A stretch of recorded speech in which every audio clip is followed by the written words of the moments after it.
Et on a le plaisir d'accueillir Anne Gaudier de Paris HEGP. Messieurs les modérateurs, mesdames, messieurs, je remercie le comité scientifique et Jean-François Payen de cette invitation. C'est toujours un grand honneur de venir dans ce congrès qui est quand même très en marge de mon activité pour aujourd'hui. Comment je gère le patient traumatisé crânien sous antithrombotique? Finalement, la question, c'est quelle est la place des traitements spécifiques des antithrombotiques dans cette prise en charge? Faut-il antagoniser les AVK? Faut-il réverser les anticoagulants oraux directs? Faut-il neutraliser les antiplaquettaires? Et si oui, faut-il le faire dès qu'on sait qu'il y a un traumatisme crânien? Faut-il le faire une fois qu'on a objectivé une hémorragie intracrânienne? Faut-il le faire chez les traumatisés crâniens légers, les modérés, les sévères? Faut-il le faire dans toutes les situations, quelle que soit la prise en charge, ou uniquement en cas de prise en charge chirurgicale? Simplement, pour répondre à cette question, en réalité, il faut s'en poser un certain nombre d'autres. La première étant, est-ce qu'il existe effectivement en France des traitements qui permettent de corriger l'hémostase qui serait altérée par les antithrombotiques? Ce qui est une vraie question si on considère les anti-DISA directs, et en particulier pour l'andexanet, quelle est la problématique de son efficacité et de sa sécurité. C'est aussi une question si on s'intéresse à la neutralisation du ticagrelor, puisque la transfusion plaquettaire est pour aujourd'hui inefficace. À supposer que ces traitements existent pour corriger l'hémostase, est-ce que de corriger l'hémostase modifie l'évolution du traumatisme crânien? Ça nécessite de répondre à une autre question, qui est est-ce que les antithrombotiques aggravent le pronostic du traumatisme crânien? Vous avez vu dans les discussions de la première session, pour l'aspirine, ce n'est pas si évident que ça. Et puis, à supposer que les antithrombotiques aggravent le traumatisme crânien, est-ce qu'on peut y faire quelque chose? Puisqu'il y a trois façons d'aggraver l'évolution d'un traumatisme crânien. Il y a pour un traumatisme calibré, est-ce que les antithrombotiques vont augmenter le risque d'avoir une lésion intracrânienne? Mais à la prise en charge, la lésion, elle est là et c'est déjà trop tard. Est-ce que pour un traumatisme calibré qui entraînerait une lésion intracrânienne, est-ce que les antithrombotiques vont faire que la lésion initiale va être plus grosse, plus hémorragique? Mais là encore, à la prise en charge, c'est déjà le cas. La partie qui nous intéresse, c'est est-ce que, en cas de traitement antithrombotique, pour un traumatisme calibré qui générerait une lésion intracrânienne, dans les heures qui suivent, le fait qu'il y ait un traitement antithrombotique, ça va faire davantage saigner, parce que ça va entraîner des lésions qui vont être plus importantes. Et dans cette situation, on pourrait espérer que de corriger l'hémostase modifie la course des lésions. Je vais tenter de discuter de ces points et vous allez voir que les questions sont très nombreuses et les réponses ne le sont pas du tout. Je vais commencer par les AVK parce qu'avec les AVK, c'est facile, on a presque des réponses à chacune de ces questions. La première étape, c'est de savoir si les AVK augmentent le risque d'hémorragie intracrânienne. Bon, la réponse est oui, elle est assez unanime. Sur les 50 dernières années, ça a été bien établi. J'ai sorti cette série de 9000 patients traumatisés crâniens, pris en charge dans 3 services d'urgence aux États-Unis, où les auteurs se sont intéressés à leur devenir. Est-ce qu'il va y avoir une hémorragie intracrânienne à la prise en charge? Est-ce que ça va nécessiter une intervention neurochirurgicale? En vert, c'est les patients qui n'ont pas d'antithrombotique et qui servent de référence. 4% d'entre eux ont une hémorragie intracrânienne. 1% de ces patients va nécessiter une intervention neurochirurgicale. Si on regarde les AVK en rose, on voit d'emblée que le risque d'hémorragie intracrânienne augmente, c'est 7%. Et vous voyez à droite que c'est une augmentation significative avec un recours à la neurochirurgie qui est plus importante. On comprend que finalement, dans les recommandations des pratiques professionnelles sur les traumatismes crâniens légers, le traitement anticoagulant, et ici les AVK, est effectivement été considéré comme un facteur de risque élevé d'hémorragie intracrânienne. Est-ce que pour autant, il faut faire un scanner à tous les traumas crâniens sous AVK, même ceux qui sont asymptomatiques? Cette question elle a été explorée aussi dans une autre étude anglaise, cette fois, réalisée aux urgences, avec 3500 traumatisés crâniens sous AVK. 60% d'entre eux avaient un scanner. La question que se posaient les auteurs, c'était est-ce qu'on observait une hémorragie intracrânienne? Est-ce qu'il y avait besoin de neurochirurgie? Est-ce que les patients décédaient? Un peu comme attendu, plus le Glasgow à l'arrivée diminue, 15, 14, 13, c'est la flèche rouge, plus, comme vous le voyez sur la deuxième flèche rouge, eh bien, le risque qu'un de ces 3 éléments soit présent augmente. Ils se sont surtout demandé si les patients qui étaient Glasgow 15 avaient la malchance d'avoir ces événements, en particulier s'ils étaient asymptomatiques. Donc ils ont sorti le collectif des Glasgow 15, ils ont regardé s'il y avait des symptômes entre perte de connaissance, amnésie, céphalée, vomissement et convulsions. Et en fonction de la présence ou non de ces symptômes, ils ont regardé s'il y avait la survenue de cette hémorragie intracrânienne, de la neurochirurgie, des décès. Et bien même chez les patients Glasgow 15 totalement asymptomatiques, on observait la possibilité de ces événements dans 2,8% des cas. Et plus il y avait de symptômes, 1, 2, 3, plus le risque que ces événements soient présents augmentait. La conclusion, c'est que clairement, à 2,8% des cas, quand vous êtes totalement asymptomatique, ça vaut le coup de faire un scanner, surtout si on considère derrière qu'il va y avoir une prise en charge.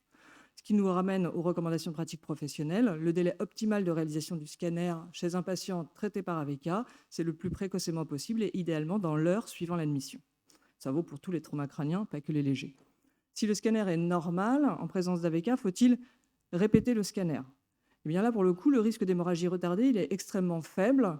Ça avait été évoqué dans la population hors antithrombotique tout à l'heure. C'est la même chose avec les AVK. S'il n'y a pas d'hémorragie à la prise en charge, le risque qu'il y en ait une dans les heures qui suivent est extrêmement faible, ce qui fait qu'il n'y a pas besoin de répéter le scanner quand le premier était normal. On peut envisager le retour à domicile et vous noterez en vert, même en présence d'anticoagulants, si la TDM initiale ne retrouve pas de saignement. À l'inverse, s'il y avait des lésions intracrâniennes sur le scanner initial, ça vaut le coup de refaire une imagerie cérébrale de contrôle dans les 48 premières heures et ça vaut pour les traitements anticoagulants. Est-ce qu'il faut antagoniser les AVK?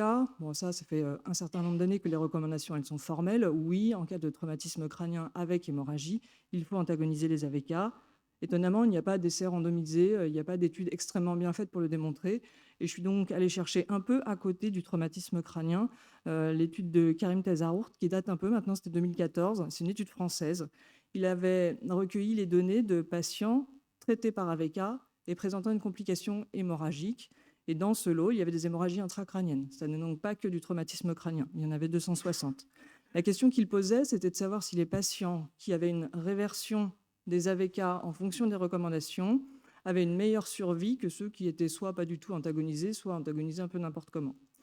Il avait fait une multivariée qui montrait que tout en bas en rose, que les patients qui avaient une antagonisation des AVK en fonction des recommandations avaient une meilleure survie de façon indépendante que ceux qui étaient soit pas réversés, soit réversés n'importe comment.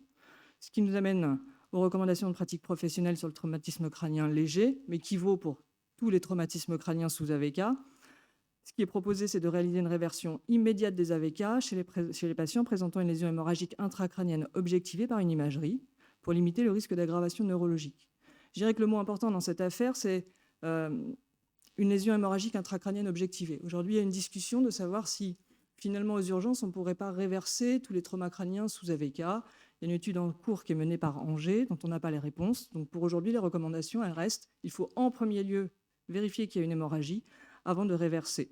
Les modalités n'ont pas changé depuis des années. C'est concentré de complexe prothrombinique. La posologie, c'est 25 unités kilo quand on ne connaît pas l'INR, associé à de la vitamine K, 10 mg, IV ou Péros. Finalement, pour les AVK, rien de neuf. Passons aux AOD, et là, on commence à réaliser que notre degré de connaissance en la matière n'est pas très développé.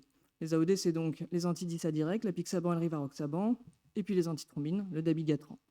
Classiquement, les études disent qu'avec les AOD, en cas d'hémorragie intracrânienne, le pronostic est meilleur qu'avec les AVK. Il y a des données aussi en traumatologie pour ça. Vous voyez ici, dans ces deux études avec des traumatisés crâniens, la mortalité en cas d'hémorragie lorsque le patient est traité par AOD est moindre que s'il est traité par AVK. Si vous regardez le tableau de droite, néanmoins, on observe en rose que, certes, la mortalité elle est moindre, mais enfin, ces patients ils sont bizarrement pris en charge parce qu'il n'y a même pas un patient sur deux traité par AVK et présentant une hémorragie intracrânienne qui a une antagonisation des AVK. Donc on compare des patients qui, certes, ont des anticoagulants, mais une prise en charge qui n'est pas très franco-française. Et puis surtout, en vrai, les données sont discordantes avec les AOD. Si on prend cette autre série qui compare les hémorragies intracrâniennes traumatiques chez des patients traités par AOD ou traités par AVK, on a exactement les résultats inverses. Cette fois-ci, de traiter par AOD, c'est pire. C'est plus de progression de l'hémorragie, plus de recours à la neurochirurgie, plus de mortalité. Finalement, on ne sait pas très bien. Mais dans le fond, ce qui nous intéresse n'est pas tant de savoir si les AVK ou les AOD, lequel des deux est le plus grave, c'est plutôt de savoir s'il y a une extension des lésions une fois que ça a commencé à saigner. Si on prend ce papier qui a été publié il y a quelques mois, c'est un petit collectif en termes d'anticoagulation. Il s'agit de 4600 traumatisés crâniens légers qui ont eu un premier scanner. Lorsqu'il y avait du sang, il y avait un second scanner de contrôle qui a été réalisé, ce qui nous conduisait à une analyse de presque 300 scanners de contrôle. Évidemment, la majorité des patients n'avaient pas d'anticoagulants, 23 avec des AVK, 23 avec des AOD. Et vous voyez sur la partie de droite le graphique, il s'agit du facteur de risque d'aggravation des lésions. On retrouve bien qu'avec les AVK, il y a un risque élevé d'aggravation des lésions dans les heures qui suivent le traumatisme. Avec les AOD, ce n'est pas totalement significatif, mais quasiment. Donc on va considérer globalement, avec cette étude et un certain nombre d'autres dans la littérature, que là encore, les anticoagulants oraux directs majorent le risque de persistance de l'hémorragie dans les premières heures. Se pose alors la question de réverser les AOD. On n'a quasiment pas de données dans le traumatisme crânien avec hémorragie. En réalité, en tout cas, on n'a pas d'essais randomisés, on a des toutes petites cohortes. Et on va considérer qu'on va faire par analogie avec les AVK, puisque ça majeure le risque d'hémorragie et de persistance de l'hémorragie. Ça vaut probablement le coup de les réverser. En tout cas, c'est dans ce sens que sont parties les recommandations des pratiques professionnelles pour le trauma crânien léger. C'est exactement les mêmes phrases. C'est réversion immédiate lorsqu'on a objectivé par une imagerie la lésion hémorragique intracrânienne. Pour les modalités pour aujourd'hui, l'idarucizumab, c'est l'antidote spécifique du dabigatran qu'on est censé avoir dans nos hôpitaux. Pour l'apixaban et le rivaroxaban, c'est un peu plus compliqué puisqu'on n'a pas d'antidote spécifique. On a les concentrés de complexe prothrombinique avec une posologie proposée de 50 unités kilo. On n'a pas d'antidote. Est-ce qu'on doit vraiment être désespéré? Ça vaut le coup quand même de se poser la question, puisque l'antidote spécifique, c'est l'andexanet alpha. Il a l'accord de la FDA, il a l'AMM européenne, mais on ne l'a pas en France. C'est un facteur 10A recombinant qui sert finalement de leurre au rivaroxaban et à l'apixaban. Son efficacité biologique, elle a été démontrée dans ce papier du New England. Il s'agissait de patients présentant une hémorragie majeure alors qu'ils étaient traités par apixaban, rivaroxaban, etoxaban et enoxaparine. C'est une seule cohorte, il n'y a pas de groupe contrôle. Tous les patients recevaient l'antidote, un bolus, puis une seringue électrique sur 2 heures, dont la posologie exacte dépendait du type d'anticoagulant et du délai de la dernière prise. Le critère de jugement était un critère biologique. Il s'agissait d'observer l'évolution de l'activité anti-DISA une fois qu'on administrait le médicament. Je vous ai pris ici l'exemple du rivaroxaban.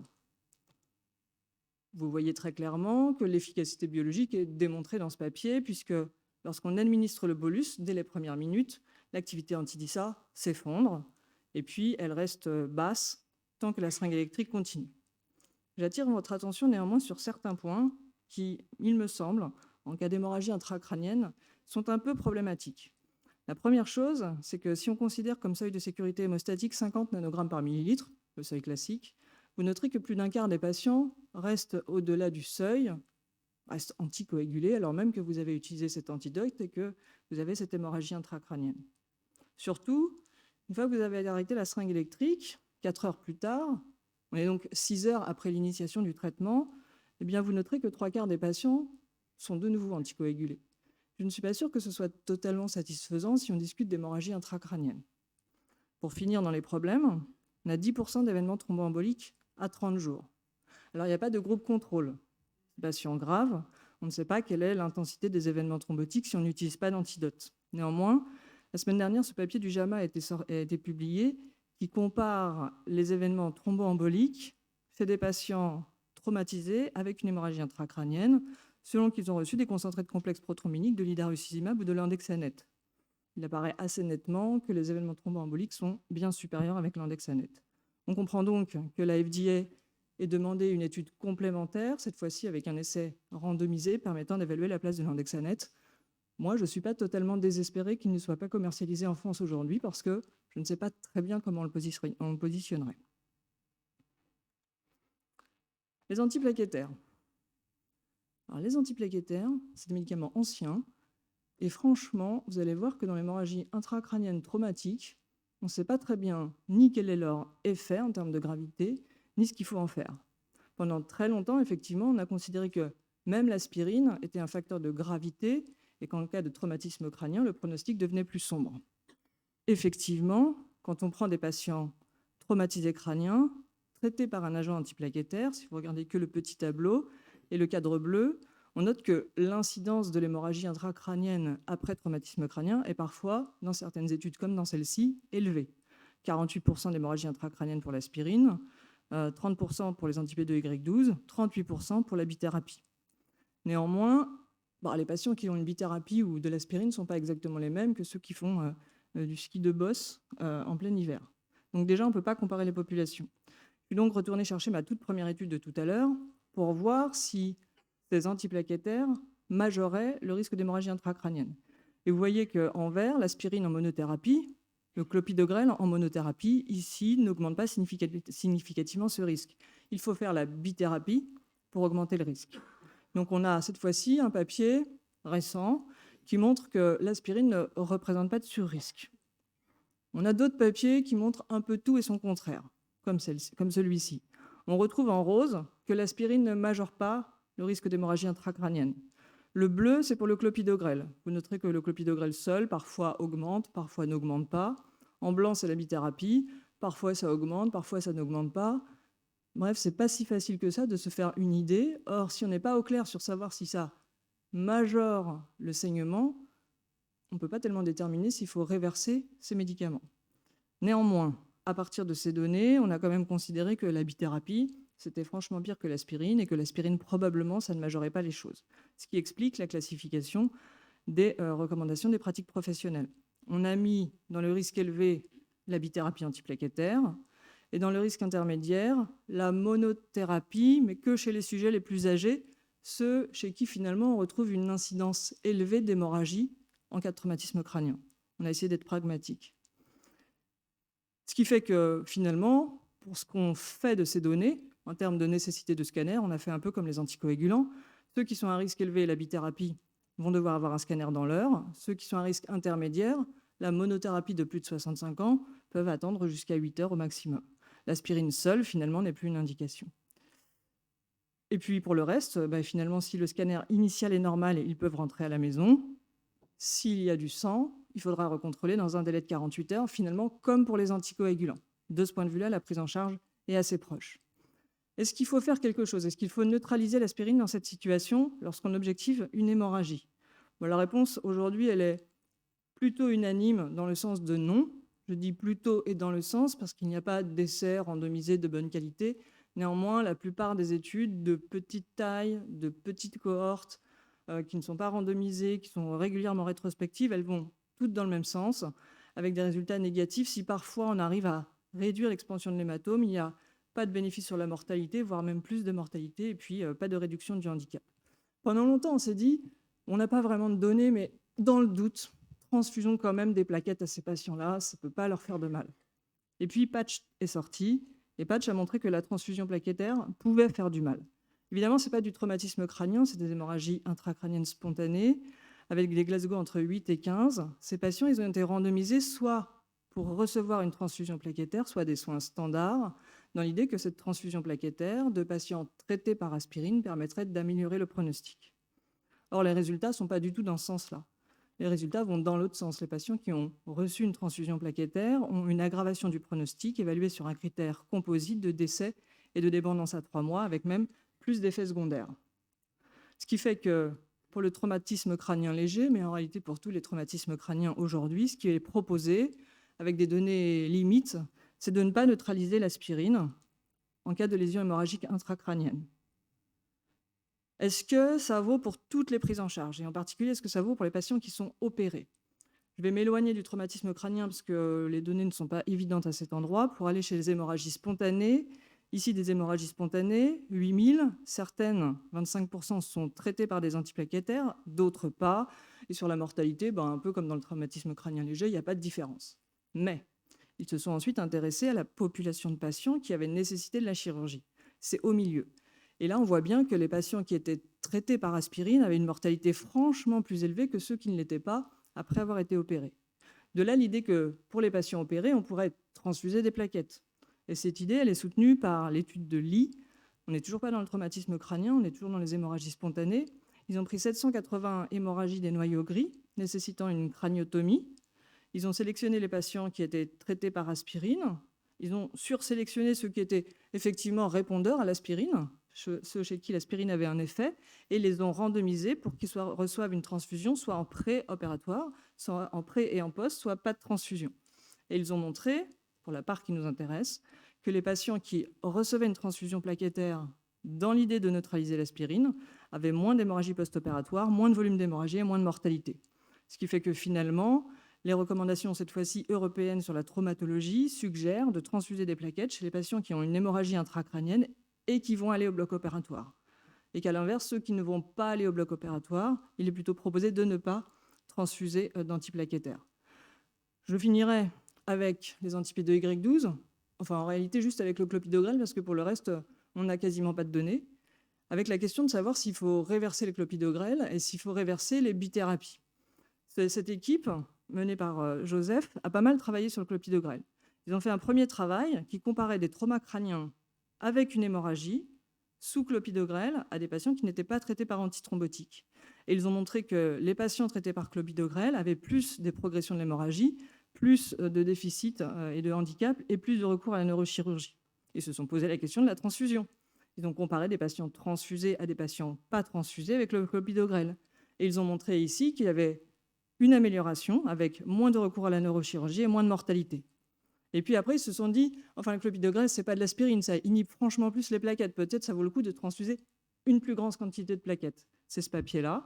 Ils ont comparé un concentré à 2 concentrés, en montrant que quand on augmentait la quantité de plaquettes transfusées, eh bien, il y avait moins de progression de l'hémorragie, moins de recours à la neurochirurgie et moins de mortalité. Sauf que là, en vrai, il y a un peu un mélange de patients avec 60% d'aspirine, 35% de clopidogrel, que c'est un petit peu compliqué de conclure et que je vous épargne le reste de la littérature, mais tout ne va pas toujours dans le même sens. Ce qui fait que pour le traumatisme crânien léger, on a conclu qu'on n'était pas en mesure d'émettre de recommandations concernant la prise en charge spécifique des patients traités par un inhibiteur de P2Y12. Ça vaut probablement pour les traumatismes crâniens modérés et sévères, même si ça me semble compliqué de ne rien faire du tout chez un patient qui serait traité par une bithérapie avec une hémorragie intracrânienne, mais on n'a pas de données, donc finalement, chacun fera comme il le souhaite. En synthèse, pour un patient traumatisé crânien sous antithrombotique, la première question, c'est est-ce qu'il y a des lésions hémorragiques? S'il n'y en a pas, je pense que pour aujourd'hui, il ne faut rien faire. S'il y en a et que ce sont des anticoagulants, la prise en charge elle est formelle, l'antagonisation ou la réversion est systématiquement indiquée, avec les concentrés de complexe prothrombinique à la vitamine K pour les AVK, l'idarucizumab pour le dabigatran, et les concentrés de complexe prothrombinique pour l'apixaban et le rivaroxaban. Pour les antiplaquettaires, en cas de chirurgie, on a des arguments qui sont globalement tous convergents vers la nécessité de neutraliser les antiplaquettaires, avec les schémas proposés ici. Et en absence de recours à la chirurgie, pour l'aspirine, finalement, on s'abstiendra de transfuser. Pour les anti-P2Y12, ça n'est pas très clair. Ça n'est pas très clair, a probablement été mon expression préférée pendant tout le topo. Et vous voyez qu'en réalité, pour un sujet qui est un classique, on manque terriblement de données. Dans cette idée de peu de données, le 15 août, on avait discuté avec Sophie Amada de savoir comment on pouvait utiliser la traumabase pour améliorer les connaissances. On avait fait l'ébauche d'un projet, et puis le lendemain, eh bien, l'ensemble de ces conversations s'est arrêté. Néanmoins, le projet reste entier. Et ce projet, sur l'évaluation de l'impact des antithrombotiques et de l'impact des traitements spécifiques de ces antithrombotiques chez le traumatisé, avec un sous-groupe sur le traumatisé crânien, ce projet, je vais le déposer dans le mois qui vient probablement au comité scientifique de la traumabase. Je vous en parle parce que je vais chercher des centres intéressés, appartenant soit à la traumabase, soit affiliés, pour participer à ce travail et pour aller récupérer les données sur les traitements spécifiques. Et donc, si vous étiez intéressé, eh bien, j'en serais ravie. Je vous remercie.